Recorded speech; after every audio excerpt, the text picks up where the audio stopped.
We, the people of the United States, in order to form a more perfect union, establish justice, ensure domestic tranquility, provide for the common defense, promote the general welfare, and secure the blessings of liberty to ourselves and our posterity, do ordain and establish this Constitution for the United States of America.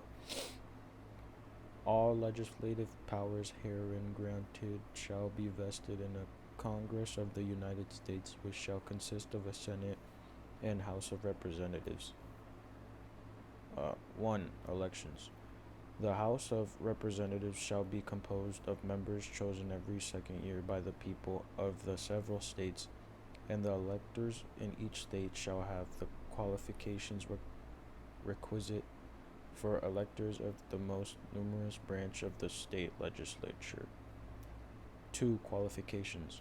No person shall be a representative who shall not have attained to the age of 25 years and been 7 years a citizen of the United States, and who shall not, when elected, be an inhabitant of that state in which he shall be chosen. 3. Number of representatives.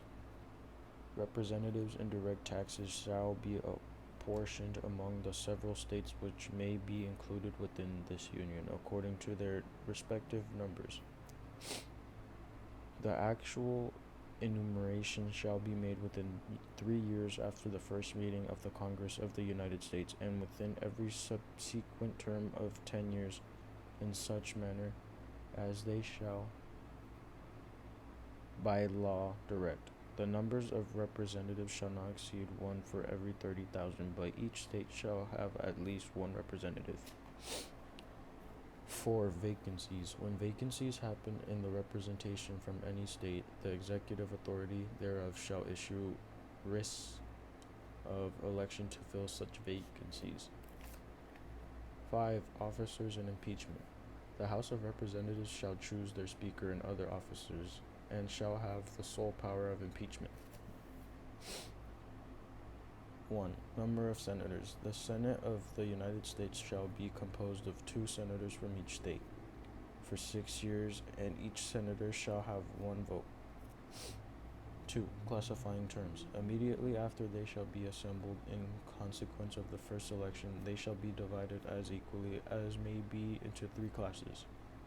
The seats of the senators of the first class shall be vacated at the expiration of the second year, of the of the second class at the expiration of the 4th year, and of the third class at the expiration of the 6 years, so that 1/3 may be chosen every second year. 3. Qualifications.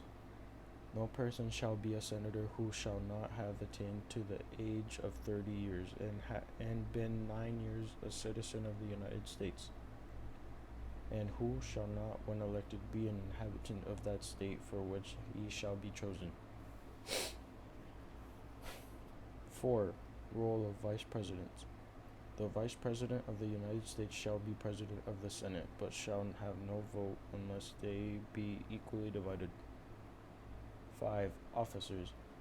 The Senate shall choose their other officers, and also a President pro tempore in the absence of the Vice President, or when he shall exercise the office of President of the United States. 6. Impeachment trials. The Senate shall have the sole power to try all impeachments.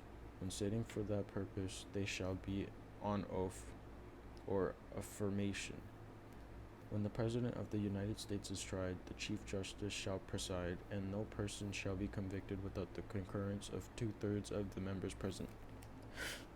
7. Punishment for impeachment. Judgment in cases of impeachment shall not extend further than to removal from office, and disqualification to hold and enjoy any office of honor, trust, or profit under the United States, but the party convicted shall nevertheless be liable and subject to indictment, trial, judgment, and punishment according to the law.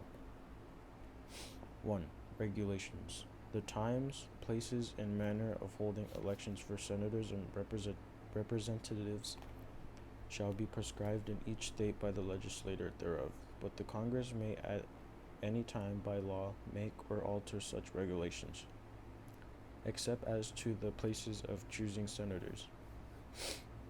1. Quorum.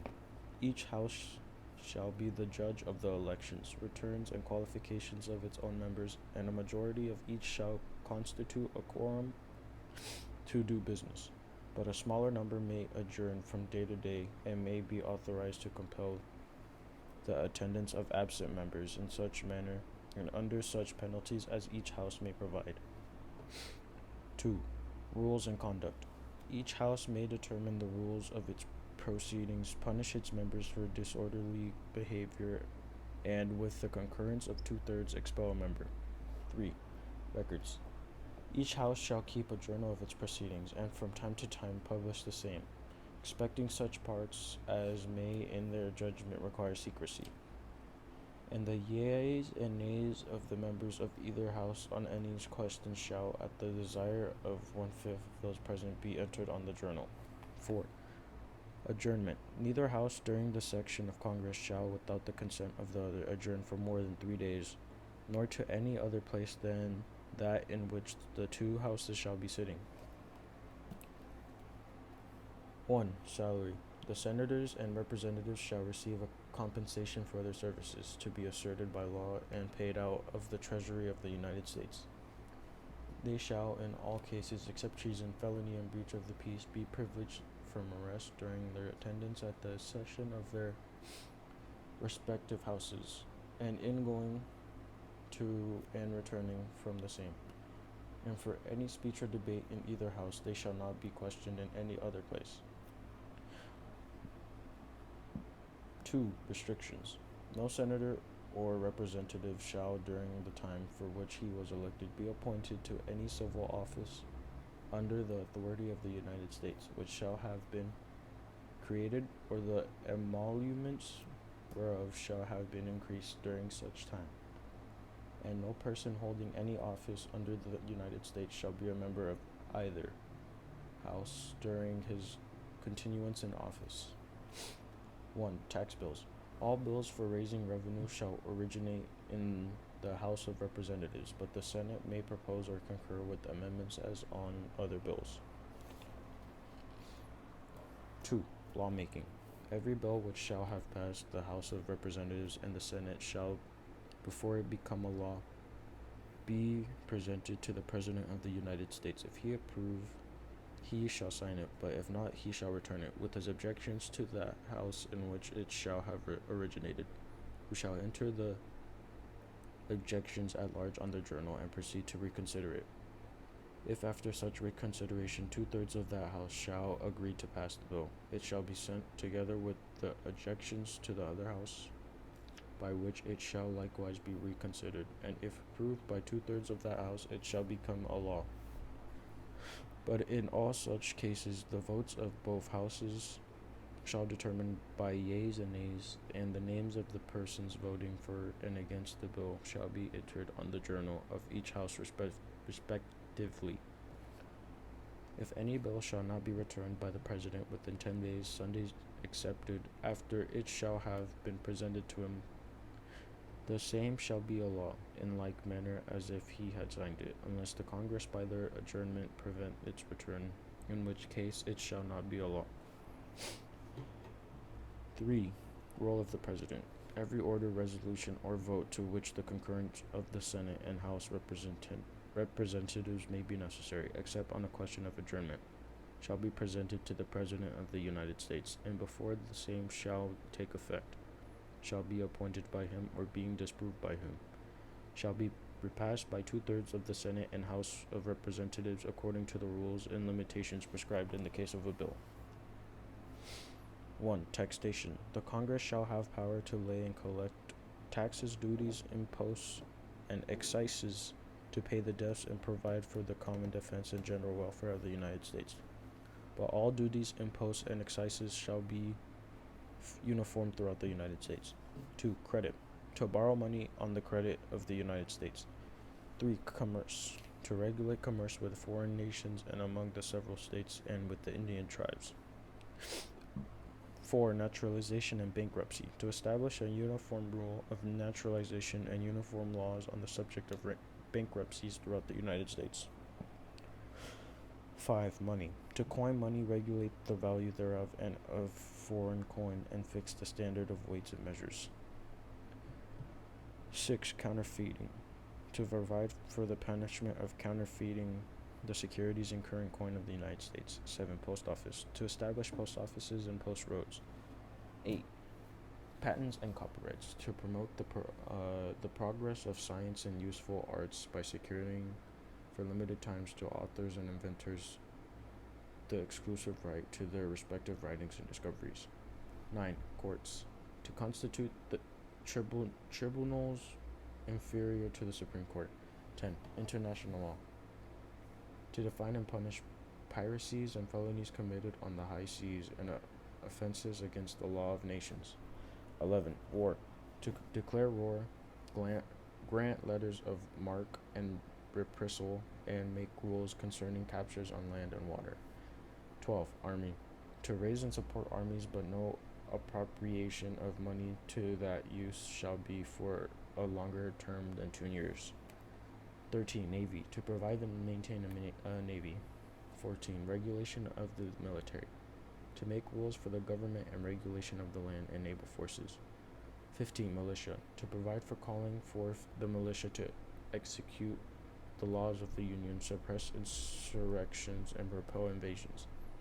16. Regulation of the militia. To provide for organizing, arming, and discipling the militia, and for governing such parts of them as may be employed in the service of the United States, reserving to the states respectively the appointment of the officers and the authority of training the militia according to the discipline prescribed by Congress.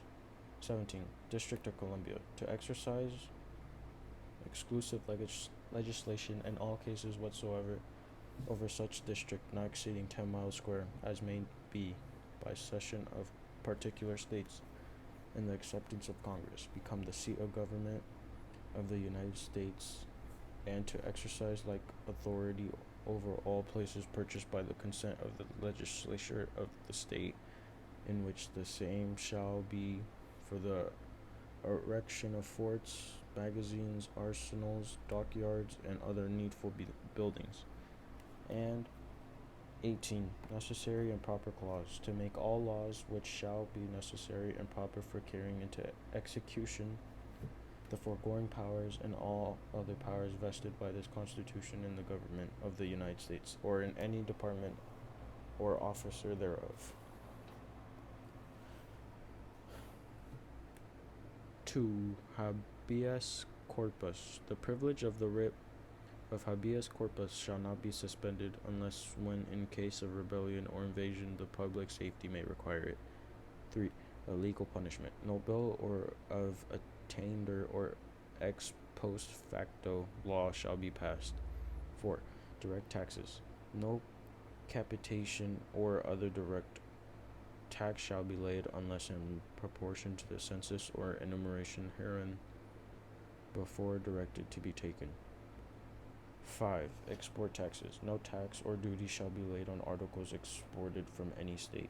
6. No favorites. No preference shall be given by any regulation of commerce or revenue to the ports of one state over those of another, nor shall vessels bound to or from one state be obliged to enter, clear, or pay duties in another. 7. Public money. No money shall be drawn from the treasury but in consequence of the appropriations made by law, and a regular statement and account of the receipts and expenditures of all public money shall be published from time to time. 8. Titles of nobility. No title of nobility shall be granted by United States, and no person holding any office of profit or trust under them shall, without the consent of the Congress, except of any present emolument, office, or title of any kind whatever from any king, prince, or foreign state. 1. Restrictions. No state shall enter into any treaty, alliance, or confederation, grant letters of marque and reprisal, coin money, emit bills of credit, make anything but gold and silver coin a tender in payment of debts, pass any bill of attainder, ex post facto law, or law impairing the obligation of contracts, or grant any title of nobility. 2. Import and export taxes. No state shall, without the consent of Congress, lay any imposts or duties on imports or exports, except what may be absolutely necessary for executing its inspection laws. And the net produce of all duties and imposts laid by any state on import or export shall be for use of the Treasury of the United States, and all such laws shall be subject to the revision and control of the Congress. 3. Peacetime and war restraints. No state shall, without the consent of Congress, lay any duty of tonnage, keep troops or ships of war in time of peace, enter into any agreement or compact with another state, or with a foreign power, or engage in war, unless actually invaded, or in such imminent danger as will not admit of a delay. 1. Terms of office. The executive power shall be vested in a President of the United States of America. He shall hold his office during the term of 4 years, and together with the Vice President chosen for the same term be elected as follows. 2.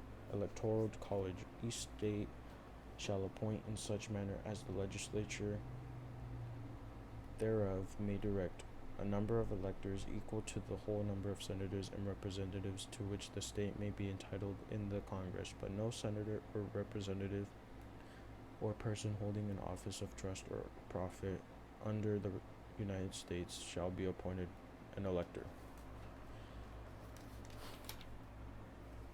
4. Election day. The Congress may determine the time of the choosing the electors and the day on which they shall give their votes, which day shall be the same throughout the United States. No person, or 5. Qualifications. No person except a natural born citizen shall be eligible to the office of president, neither shall any person be eligible to that office who shall not have attained to the age of 35 years and been 14 years a resident within the United States. 6. Secession.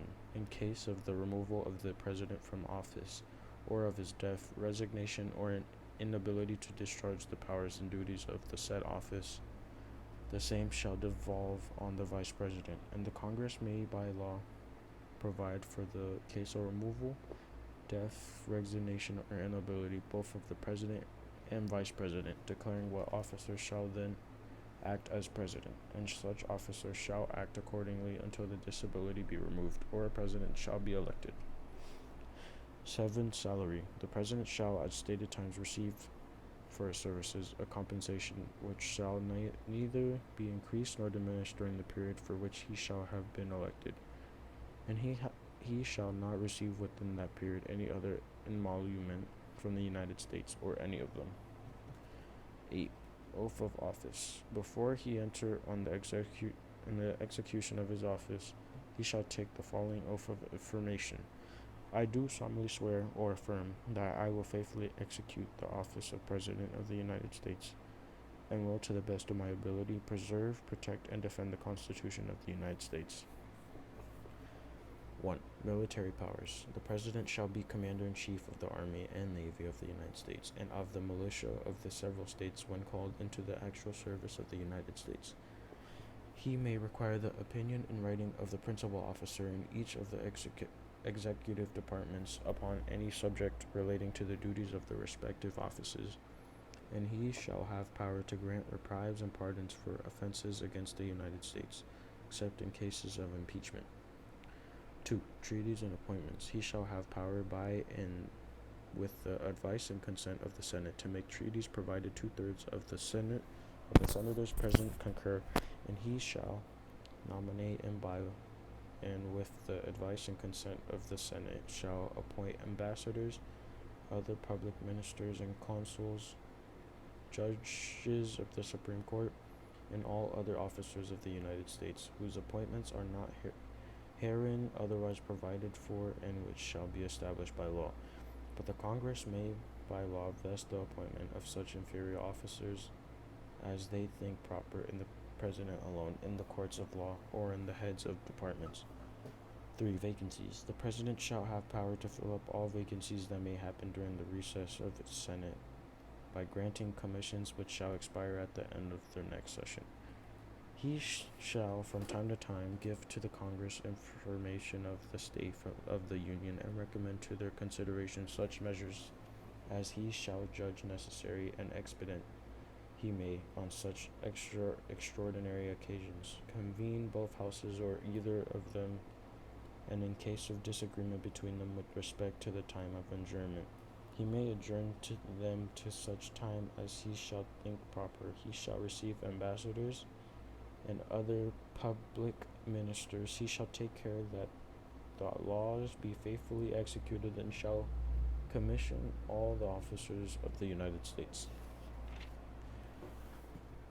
The President, Vice President, and all civil officers of the United States shall be removed from office or impeachment for and conviction of treason, bribery, or other high crimes and misdemeanors. The judicial power of the United States shall be vested in one Supreme Court, and in such inferior courts as the Congress may from time to time ordain and establish. The judges both of the Supreme and inferior courts shall hold their offices during good behavior and shall at stated times receive for their services a compensation, which shall not be diminished during their continuance in office. 1. General authority. The judicial power shall extend to all cases in law and equity arising under this Constitution, the laws of the United States, and treaties made or which shall be made under their authority, to all cases affecting ambassadors, other public ministers, and consuls, to all cases of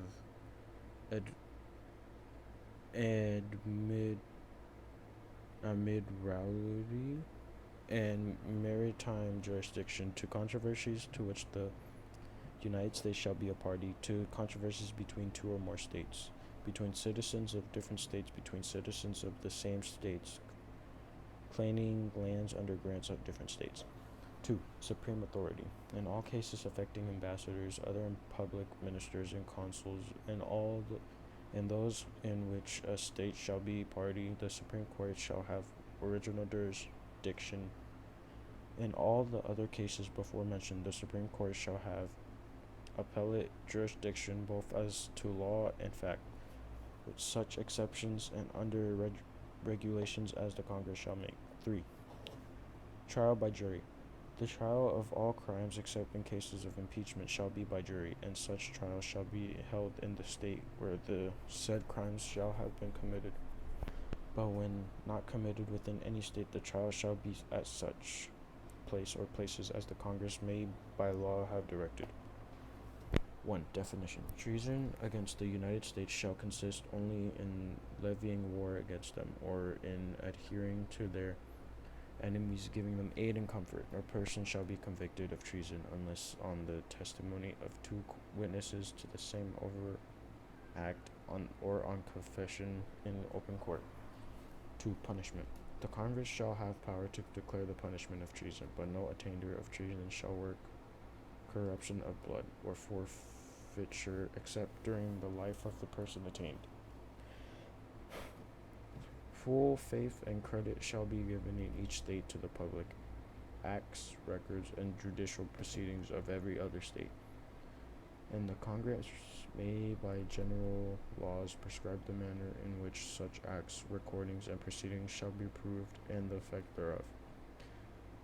1. Citizenship. The citizens of each state shall be entitled to all privileges and immunities of citizens in the several states. 2. Extradition. A person charged in any state with treason, felony, or other crime, who shall flee from justice and be found in another state, shall, on demand of the executive authority of the state from which he fled, be delivered up to be removed to the state having jurisdiction of the crime.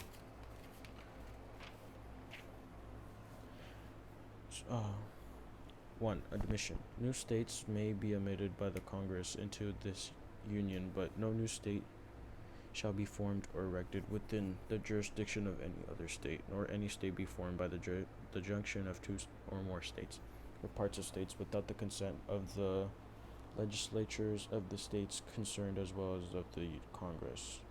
2. Congressional authority. The Congress shall have power to dispose of and make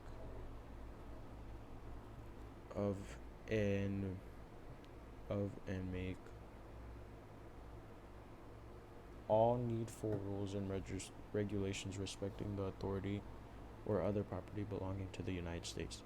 And nothing in this Constitution shall be so construed as to prejudice any claims of the United States or of any particular state.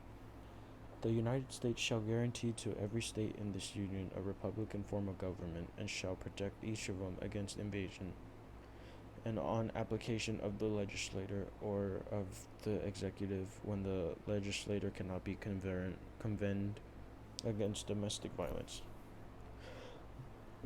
The Congress, whenever 2/3 of both houses shall deem it necessary, shall propose the amendments to this Constitution, or on the application of the legislator of 2/3 of the several states, shall call a convention for proposing amendments, which in either case shall be valid to all intents and purposes as part of this Constitution, when ratified by the legislatures of 3/4 of the several states, or by conventions in 3/4 thereof, as the one or the other mode of ratification may be proposed by the Congress, and that no state without its consent shall be deprived of its equal suffrage in the Senate.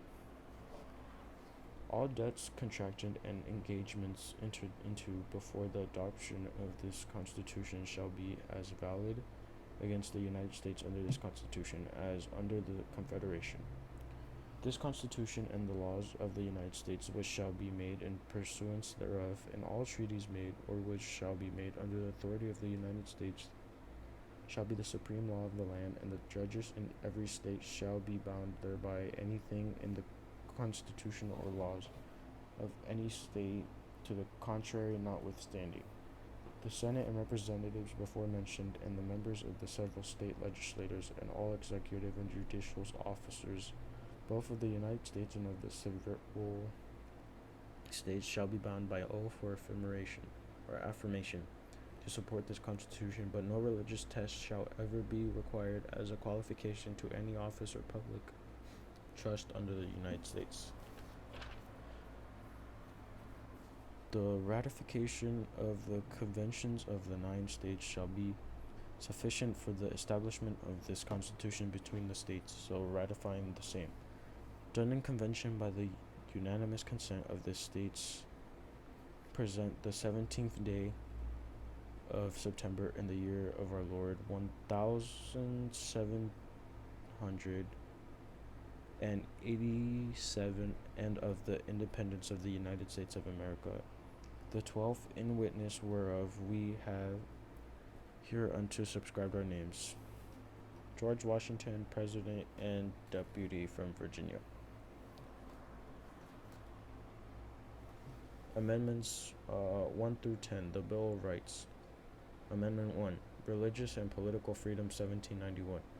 Congress shall make no law respecting an establishment of religion, or prohibiting the free exercise thereof, or abridging the freedom of speech or of the press, or the right of the people peaceably to assemble and to petition the government for a redress of grievance. Amendment 2. Right to bear arms, 1791. A well-regulated militia being necessary to the security of a free state, the right of the people to keep and bear arms shall not be infringed. Amendment 3. Quartering troops, 1791. No soldier shall in time of peace be quartered in any house without the consent of the owner, nor in time of war, but in a manner to be prescribed by law. Amendment 4. Search and seizure, 1791. The right of the people to be secure in their persons, houses, papers, and effects against unreasonable searches and seizures shall not be violated, and no warrants shall issue but upon probable cause, supported by oath or affirmation, and particularly describing the place to be searched and the persons or things to be seized. Amendment 5. Rights of accused persons, 1791. No person shall be held to answer for a capital or otherwise infamous crimes unless on a presentment or indictment of a grand jury, except in cases arising in the land or naval forces, or in the militia, when in actual service in time of war or public danger, nor shall any person be subject for the same offense to be twice put in jeopardy of life or limb, nor shall be compelled in any criminal case to be a witness against him, nor be deprived of life, liberty, or property without due process of law, nor shall private property be taken for public use without just compensation. Amendment 6. Right to a speedy public trial, 1791. In all criminal prosecutions, the accused shall enjoy the right to a speedy and public trial by an impartial jury of the state and district wherein the crime shall have been committed, which district shall have been previously asserted by law, and to be informed of the nature and cause of the accusation, to be confronted with the witnesses against him, to have compulsory process for attaining witnesses in his favor, and to have the assistance of counsel for his defense. Amendment 7. Trial by jury in civil cases, 1791. In suits at common law where the value in controversy shall exceed $20, the right of trial by jury shall be preserved, and no fact tried by a jury shall be otherwise re-examined in any court of the United States than according to the rules of the common law. Amendment 8. Limits of fines and punishments, 1791. Excessive bail shall not be required, nor excessive fines imposed, nor cruel and unusual punishments inflicted. Amendment 9. The rights of people, 1791. The enumeration in the Constitution of certain rights shall not be construed to deny or disparage other retained by the people. Amendment 10. Powers of states and people, 1791.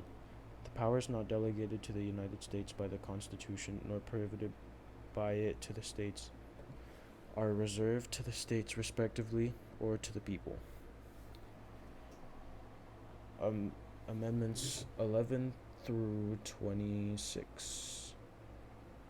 Or Amendments 11 through 27. Amendment 11. Lawsuits against states, 1795. Passed by Congress March 4th, 1794. Ratified February 7th, 1795. The judicial power of the United States shall not be construed to extend to any suit in law or equity commenced or prosecuted against one of the United States by citizens of another state, or by citizens or subjects of any foreign state. Amendment 12. Election of the executives, 1804. The electors shall meet in their respective states and vote by ballot for president and vice president, one of whom at least shall not be an inhabitant of the same state with themselves. They shall name in their ballots of the person voted for as president, and in distinct ballots the person voted for as vice president. And they shall make distinct lists of all persons who voted for as president, and of all persons who voted for as vice president, and of the numbers of votes for each, which list they shall sign and certify, and transmit sealed to the seat of the government of the United States, directed to the President of the Senate. The President of the Senate shall, in the presence of the Senate and House of Representatives, open all the certificates, and the votes shall then be counted. The person having the greatest number of votes for president shall be the president.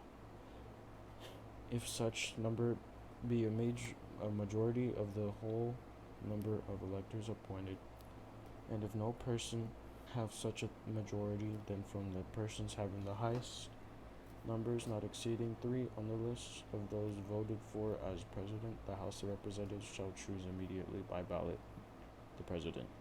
But in choosing the president, the votes shall be taken by states, the representation from each state having one vote. A quorum for this purpose shall consist of a member or members from 2/3 of the states, and a majority of all states shall be necessary to a choice.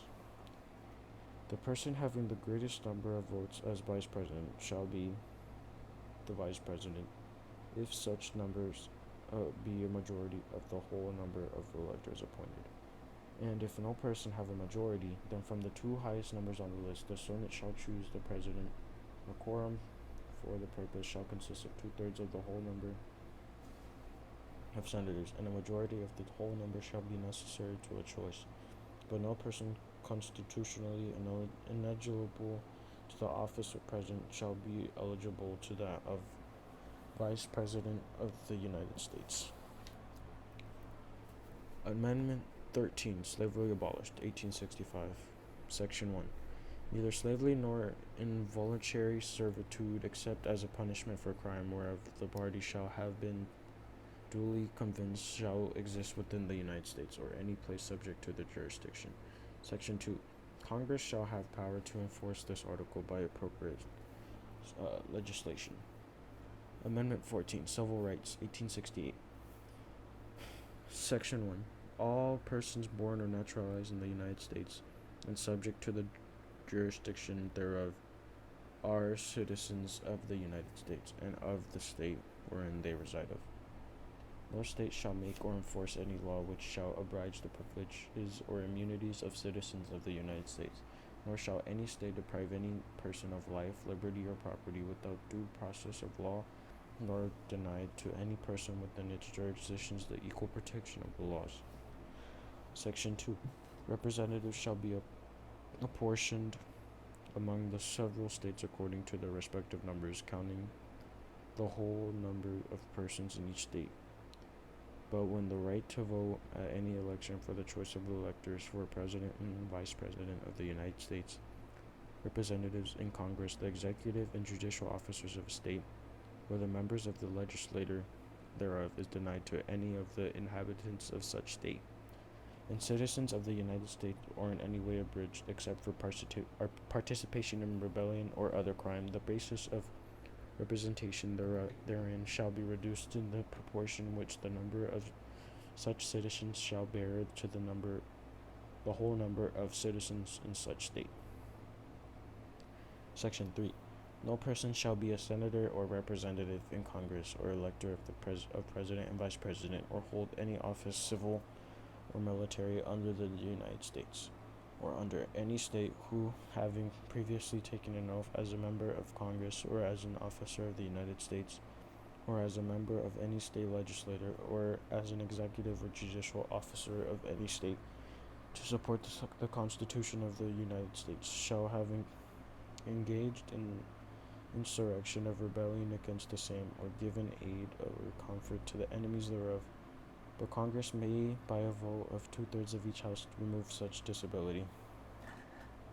Section 4. The validity of the public debt of the United States, authorized by law, including debts incurred for payments of pensions and bounties for services in suppressing insurrection or rebellion, shall not be questioned. But neither the United States nor any state shall assume or pay any debt or obligation incurred in aid of insurrection or rebellion against the United States, or any claim for the loss of emancipation of any slave, but all such debts, obligations, and claims shall be held illegal and void. Section 5. The Congress shall have the power to enforce by appropriate legislation to the provisions of this article. Amendment 15, Right to vote, 1870. Section 1. The right of citizens of the color to vote shall not be denied or abridged by the United States or by any state on account of race, color, or previous condition of servitude. Section 2. The Congress shall have the power to enforce this article by appropriate legislation. Amendment 16, Income Tax, 1913. The Congress shall have power to lay and collect taxes on incomes from whatever source derived without apportionment among the several states and without regard to any census or enumeration. Amendment 17, Direct Election of Senators, 1913. Clause 1. The Senate of the United States shall be composed of 2 senators from each state, elected by the people thereof for 6 years, and each senator shall have 1 vote. The electors in each state shall have the qualifications requisite for electors of the most numerous branch of the state legislators. Clause 2. When vacancies happen in the representation of any state in the Senate, the executive authority of such state shall issue writs of election to fill such vacancies, provided that the legislator of any state may empower the executive thereof to make temporary appointments until the people fill the vacancies by election as the legislator may direct. Amendment 18, Prohibition, 1919. Amendment 20, Amendment 19, Women's Suffrage, 1920. The right of citizens of the United States to vote shall not be denied or abridged by the United States or by any state on account of sex. Clause 2. Congress shall have power to enforce this article by appropriate legislation. Amendment 20, Lame Duck Sessions, 1933.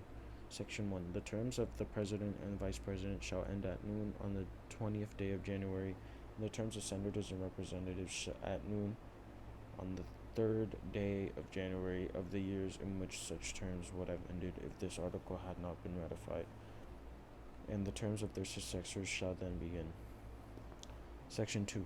The Congress shall assemble at least once in every year, and such meetings shall begin at noon on the third day of January, unless they shall by law appoint a different day. Section 3. If at the time fixed for the beginning of the term of the President-elect shall have died, the Vice President-elect shall become President. If a President shall not have been chosen before the time fixed for the beginning of his term, or if the President-elect shall have failed to qualify, and the Vice President-elect shall act as President until a President shall have qualified, and the Congress may by law provide for the case wherein neither a President-elect nor a Vice President shall have qualified, declaring who shall then act as President, or the manner in which one who is to act shall be selected, and such person shall act accordingly until a President or Vice President shall have qualified. Section 4. The Congress may by law provide for the case of the death of any persons from whom the House of Representatives may choose a president whenever the right of choice shall have developed upon them, and for the case of the death of any of the persons from whom the Senate may choose a vice president whenever the right of choice shall have developed upon them. Amendment 21, Repeal of Prohibition, 1933. Section 1. The 18th Article of Amendment to the Constitution of the United States is hereby repealed. Section 2. The transportation of or importation into any state, territory, or possession of the United States for delivery or use therein of intoxicating liquors in violation of the laws thereof is hereby prohibited. Amendment 22, Limit on Presidential Terms, 1951. No person shall be elected to the office of the President more than twice, and no person who has held the office of President or has acted as President for more than 2 years of a term to which some other person was elected President shall be elected to the office of President more than once.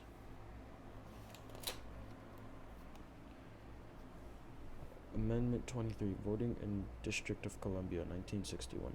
Section 1.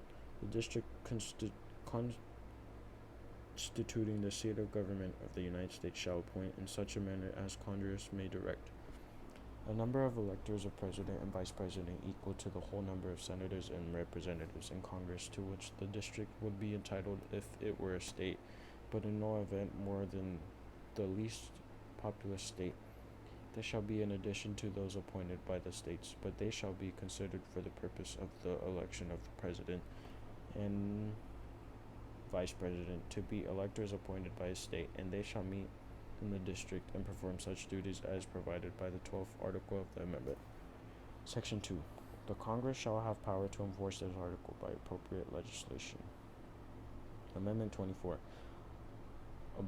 Abolition of poll taxes, 1964.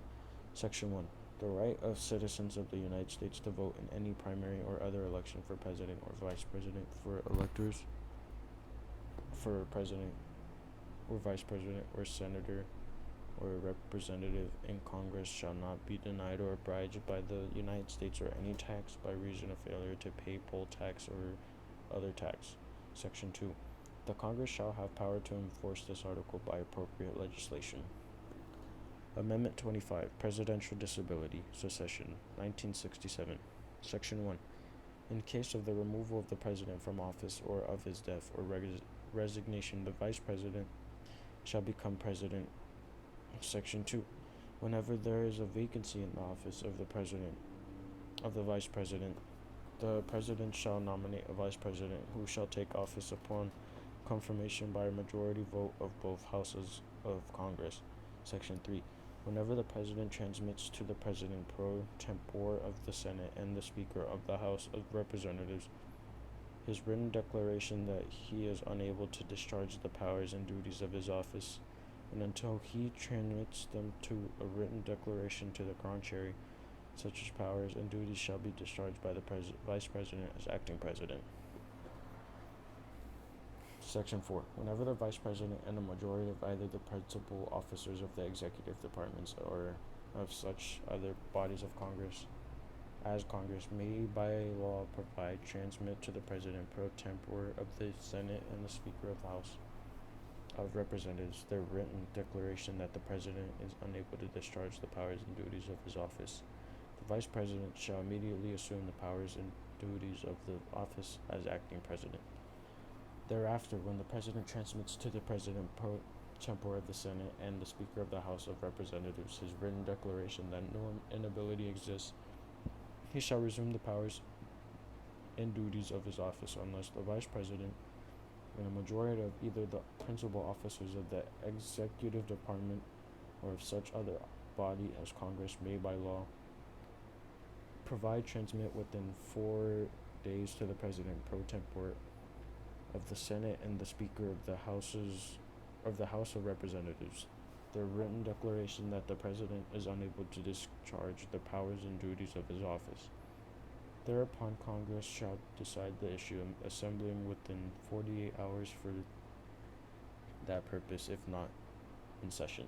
The Congress within 21 days after receipt of the latter written declaration, or if Congress is not in session within 21 days after Congress is required to assemble, determines by 2/3 vote of both houses that the President is unable to discharge the powers and duties of his office, the Vice President shall continue to discharge the same as acting President. Otherwise, the President shall resume the powers and duties of his office. Amendment 26. 18-year-old vote, 1971. Section 1. The right of citizens of the United States who are 18 years of age or older to vote shall not be denied or obliged by the United States or by any state on account of age. Section 2. The Congress shall have power to enforce this article by appropriate legislation. Amendment 27. Amendment 27. Congressional Pay, 1992. No law varying the compensation for the services of the senators and representatives shall take effect until an election of representatives shall have intervened.